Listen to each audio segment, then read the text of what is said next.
Hey guys, so today I wanted to talk to you about, before we get into the announcement, how we as people have all been intertwined with story for thousands of years, and how story has been a big part of mankind and our history on this planet, Earth.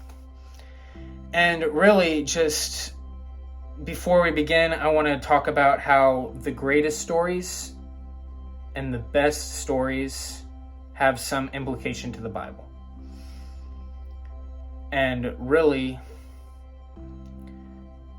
because we have this whole creative system, God gave us creative minds and intelligence to think about what we want to tell. And He gave us all these talents and everything. And using that for Him is an extremely valuable thing. And sure, everyone's talents are going to be different, and if you enjoy doing something for Him,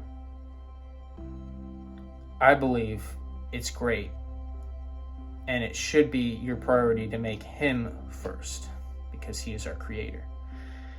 And the best characters are the broken characters. As we can see throughout the whole entire Bible, the disciples are human. You see them mess up time and time again. David, Moses, Noah. Judges, there are countless people that mess up. Samson as one that's extremely huge. Solomon even. And how God can use these broken people. The Bible just displays that He uses all these broken people for His glory. And really trying to find that medium and really displaying how broken do I want to make this character. And really just trying to search for that, search for these different types of just, how much do I want this character to feel pain?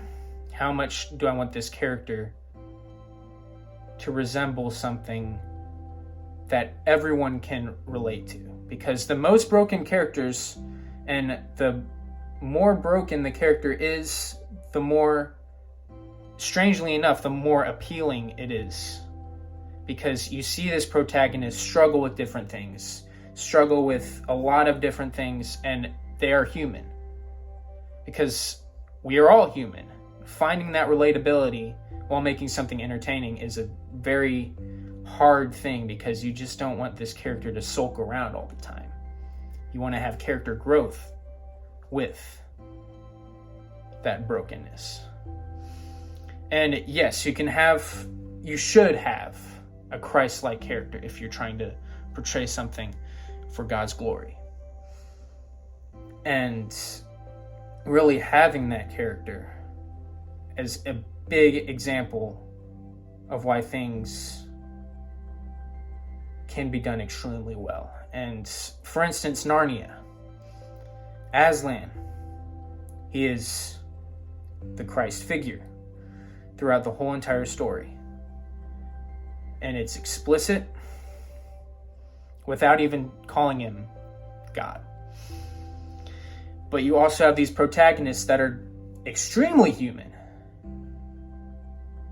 Edmund, Lucy, Susan, Peter. And you relate to them because they struggle with different things. Fear, anxiety, messing up, betrayal. And that, to me, is one of the big things why I love Narnia, is because you have this Christ figure in Aslan, and you have the regular people in these children, and they grow up along with the books, and they introduce some new characters too, but you see their brokenness, you see how vital it is to have relatable characters, because without broken characters, you just get this overpowered mess of a human being that they're untouchable, basically. They're superhuman. And I feel like that is what most modern companies are making today, where you can't have a broken character anymore. It's more about you like this or you're an awful human being. And that is so different in contrast with what characters and people find relatable in a character. Because I find that brokenness and the things that the character is struggling with, that they're trying to get better, and they may backslide, but that is the most relatable quality in a character, and how I believe that that is what makes an entertaining story, and one that has good morals if they're trying to work to better grow themselves, preferably to get beyond that self-pain and doubt, and trust that they have character growth and see that character growth. Because you don't want a character that just is sad all the time or all-powerful all the time, because that's like staring at a blank wall, and that wall isn't going to change because you're just staring at it. It's like having a paint bucket, a paintbrush for that wall, and you just leave that sitting by the wall because you got all the material, and you're just staring at it, not painting it. The wall isn't going to paint itself. So I believe that having this character development, this character growth, not putting overpowered characters that have no flaws, is extremely valuable in a story. Because you want to relate to people and have morals that stick with people. And the opportunity to create a story is just amazing to me. And so I'm going to wrap it up here in a couple minutes, or maybe in a minute, and then show it what I've been working on. But I just hope you guys have liked what I've been talking about, and how just the more we focus on just trying to build something instead of actually getting down to the nitty-gritty of things, as most stories happen today. Not all stories, but most. They're just trying to push something just to say, I did it. Okay, I'm going to appeal to people, but you're really not appealing to anyone, because the story isn't there, the characters aren't there. And really just trusting in the process of writing that character, and instead of rushing something out, you sit down, you think about these ideas, write stuff down, sketch stuff, how you want the character to be portrayed, and if they aren't portrayed well, then how can you go back and fix that before putting it out? That's one big thing I've been trying to focus on and work on. So, without further ado, let's get into it. Announcement is I've been working on a comic for about 2 years now. Still in the very early stages. Haven't gotten around to doing much with it, but I really want to start working on it more. And the title of the comic is Neo Knight, and it's about the medieval ages, if they were in the future. So you still have all the medieval weapons, but different modes of transportation, and kind of the world stayed the same since the medieval ages, and just technology advanced and into the future, and also just the moral fight of holding on to the past and holding on to the future is the big moral issue within the story that comes up very often. And really just how we can't hold too far into the past, because we are supposed to forget the sins of our past and sins that we made in the past, move forward, but also we don't want to move too far forward without forgetting history. And sometimes things don't need to be always innovating and always pushing like the world tells us to. We gotta outdo the next person and stuff like that, and also finding peace in the present as well.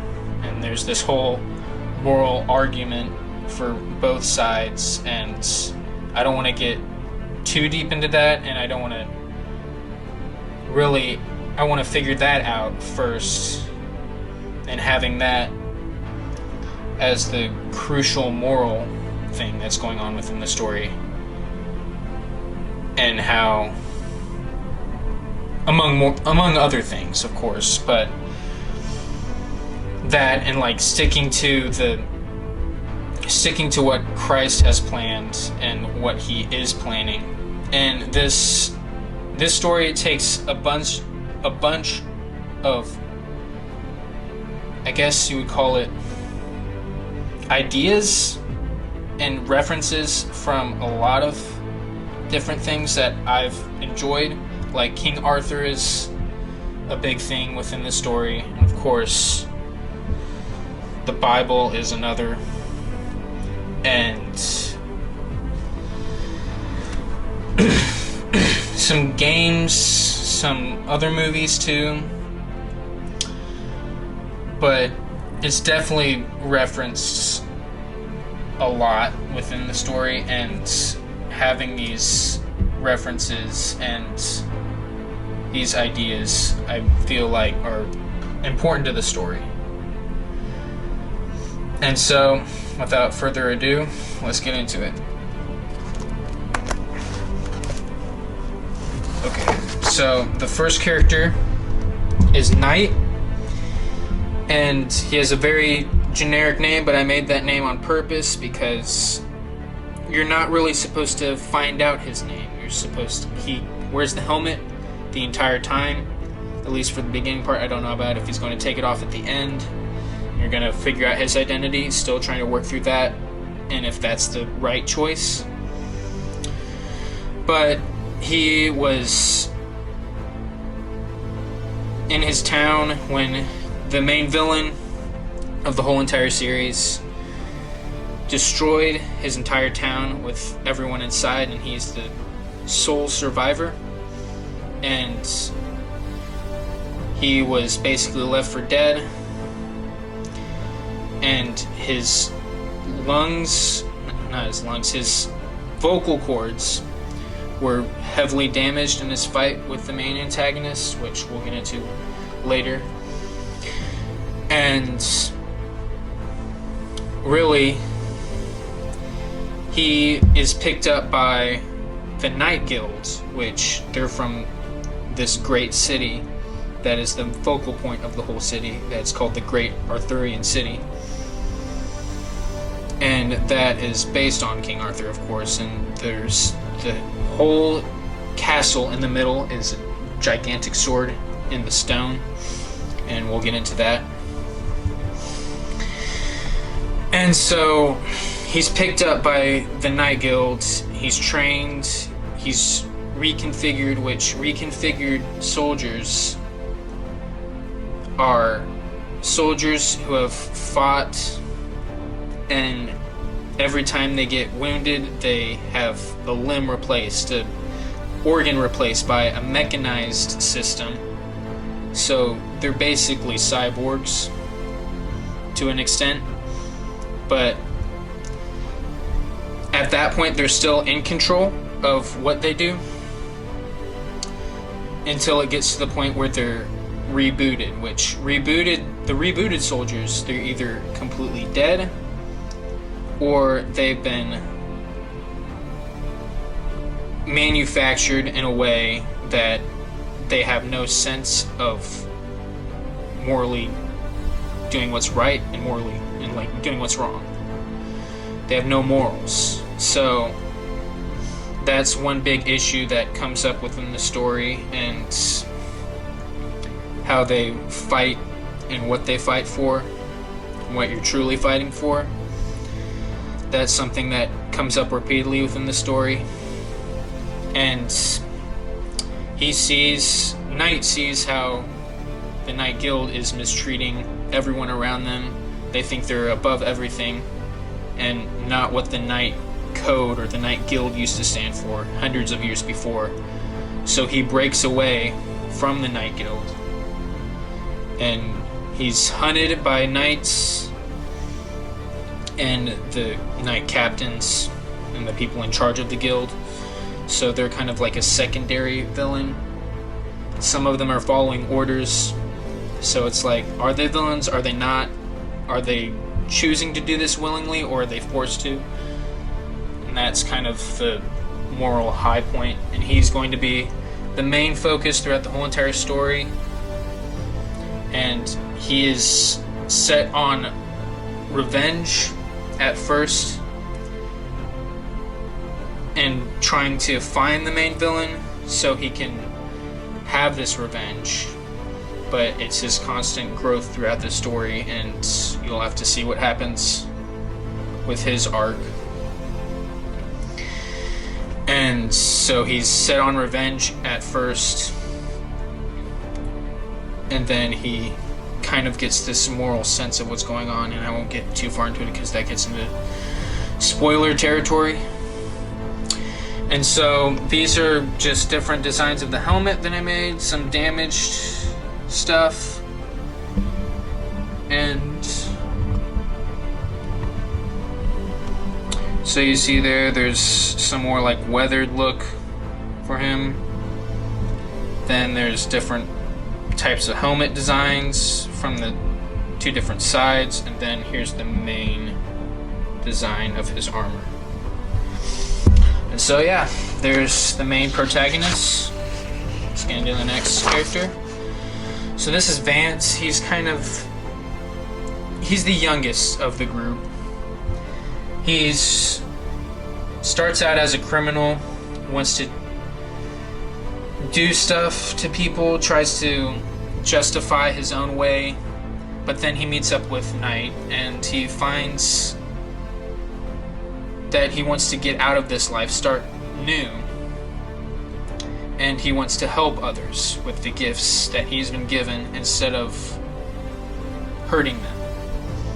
And so he struggles trying to find his path throughout the story, and that's why he joins Knight later on in the story. Well, pretty early on he joins him. But he lives in the Great Arthurian City, and he wants to start new, and he wants to just move on from all the evil things he does. But he has this constant fight of, am I really going to change, or am I really just going to stay the same? It has this moral complex of like, do I choose to fight, or do I choose to just live the life I'm living right now without any change? And so that's his struggle throughout the story. And he wants to find out if he's actually helping others or actually hurting them even more by doing what he's doing and joining Knight. And so he has this constant fight with himself. He is basically his own worst enemy throughout the story. And so there's his axe. Oh yeah, and I also forgot to say that Knight, he has a sword, of course. That's like you saw it in there, kind of like this futuristic looking sword. And then here's a couple different faces, just testing to see what they would look like. And then of course his main design.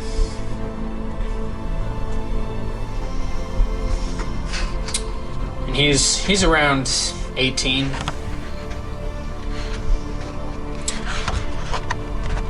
So yeah, there's Vance. There's some concept art for the main villain. Some more concept art for armor. Okay, here's the main villain. His name is Dane. He is evil beyond evil. He sticks to tradition in fighting. He's of the mind of intellect without using technology. So he's very strategic, very manipulative, very evil. And the whole concept of fear he puts into people is a big thing. And really he strives just to make everyone miserable. And his main goal is to take over the city and over the kingdom, because the kingdom is the focal point of the whole story, and whoever controls the kingdom basically has the whole control over the whole entire kingdom and the neighboring kingdoms around it, because that is the most powerful kingdom. The great Arthurian city is the most powerful kingdom within the story. And he's just beyond evil, laughs maniacally, has no sense of morally doing good, and he's just evil for the sake of being evil. And you'll see what happened to him in the story. I'm having a debate whether I show too much of his past or just show where he came from, or it's just always been evil like that. And he's a psychopath. And he wants to see people get harmed. And he's full of greed and control. And really that's what I see most terrifying in some villains, where they just have no redeeming qualities and they're just entirely terrifying and they show fear. And he kind of has these markings that kind of form into like this tiny beard. Almost, it's not a beard, it's more like war paint. And I've been trying to figure out if he did that to himself or if he just puts that on regularly. But he definitely has a bunch of scars all over him because of how many wars he's been in. And his age is it's not specified, because that might be a spoiler within the story. But yeah, he's just incredibly evil, incredibly terrifying. So I want to show that to people in that point. And there's him with his gigantic sword, or one of his weapons. Then there's some faces of him laughing, him being angry, and also him just looking straight forward. And then there's some armor up there that shows what his armor may potentially look like, and then here's his main design. And he wears a white skull shoulder pad on one side and a black skull shoulder pad on the other. And he's kind of this brooding madness that's evident throughout the whole entire story. Alright. Then we're gonna get into Princess Angelica, which she is... I'm not good at drawing women yet. But she is the princess of the story, and she is one of the heirs to the throne. If both of her brothers pass away, then she becomes the queen. But she's not the queen yet because she's still in the process of being a princess, and she's not ready to be a queen yet. And I'm not going to tell you. Well, her brother is Prince Creed, which I made a design for him recently. And he's still alive, so he's going to inherit the throne. And her parents are killed at the beginning of the story, just to give some background. Now, by what I'm not going to say because that gives too much away. And really, she is dealing with loss throughout the entire story and finding a family. And that's one thing that she has going for her, is that she has this fear, she has this anxiety of being completely forgotten by everyone because of just how much she's gone through and the pain that she's gone through. And so here's a little younger version I thought about adding if I want to do flashbacks. And then there's her sword. And then here's some faces that I thought about doing. And then what she would look like if her hair was up. And then also her crown too. And so, yeah, I'm still trying to figure out how to draw women, because I'm not good at drawing women because I'm a man. And I feel like it comes easier for you to draw what you are. If you're a male, it's going to be easier to draw a male. If you're a female, it's going to be easier for you to draw a female. So that's one issue I've been working on. And she comes and joins Knight later on in the story. And yeah, so there's Princess Angelica. Here are some steeds, and these are their modes of transportation. So they take up the role of horses in transportation like that, and different modes of transportation. So you kind of got like a bird looking head up there. I thought about making some flying ones to be almost like dragons, some flying steeds. And these steeds are completely robotic, and I'm really proud about that one right there. And so here's some other forms, some other flying forms at the bottom. Kind of got like a pterodactyl looking head at the bottom right there.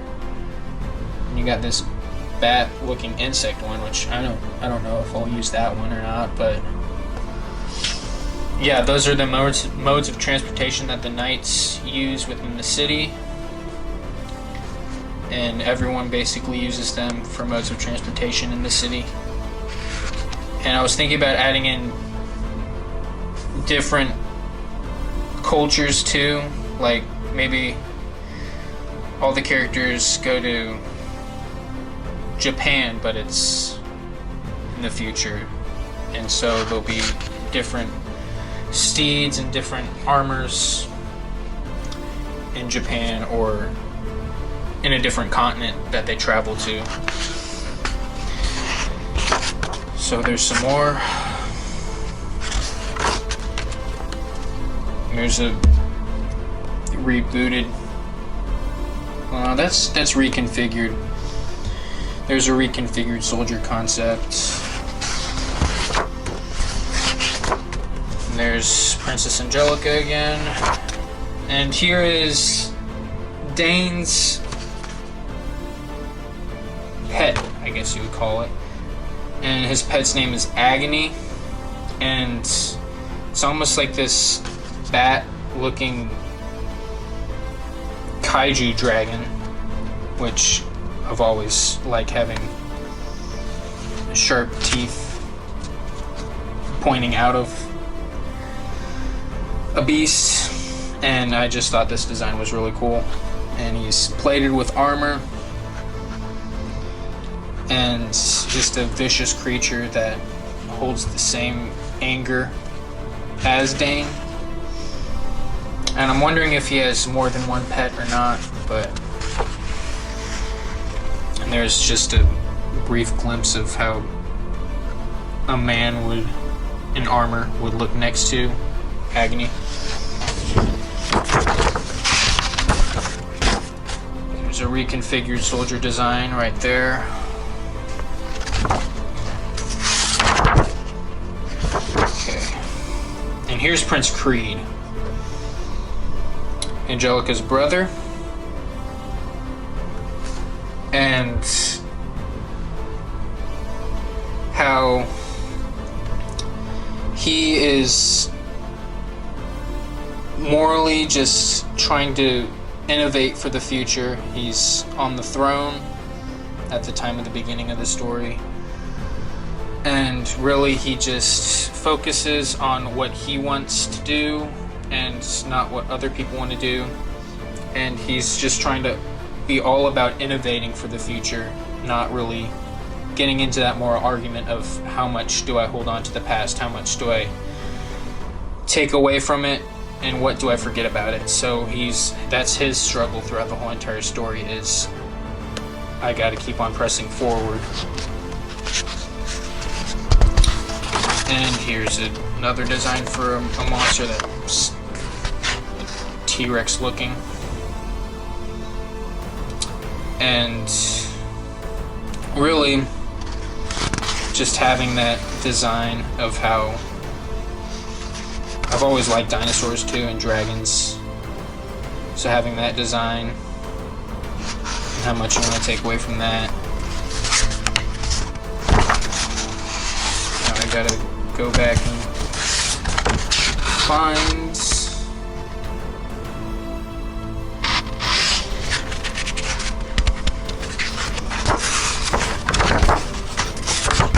the design of... Okay, yes, here it is. So this is what the Great Arthurian City looks like, and it's really based, you see the sword in the middle, that's the castle, and the city all around it, and then there's this hexagonal plate with 4 smaller swords around it, that's like stone, sword in the stone. So this is a concept of what the city will look like, and haven't really done too much on the inside about it, but I haven't done any interior designing on it. But yeah, that's what I have so far, and I really hope that this becomes evident that some people can see something in the story and just beyond all the character design and everything. And I hope you guys enjoyed this video about Neo Knight and the comic as a whole, and what I've been working on and what I'm excited to share with you guys. And I will make more videos. I would say hopefully 2 weeks from now I'll be okay to start designing more things and drawing more for you guys, seeing the writing process come to fruition before. And so I just hope you guys have enjoyed everything and everything that comes and goes. And I also don't want to make something too mature that goes against what is required. And I want to get this out to just a lot of people, so I don't want to make this like, there's not going to be any, the most that's going to be in it is violence. There's not going to be any sexual things in it or anything, which I feel like that just detracts from everything. And really just, there isn't going to be cussing in it either, because why do you need to have, people do cuss, but what is the point of having it in a story that isn't relying upon it? And sure, you can show evil people doing that too, and regular people can do that too, but I don't want to make that a focus. So the biggest thing is there's just going to be violence and scary themes. And really, that's just about it. So I hope you guys enjoyed the video, and we'll see you guys next time. See you guys later.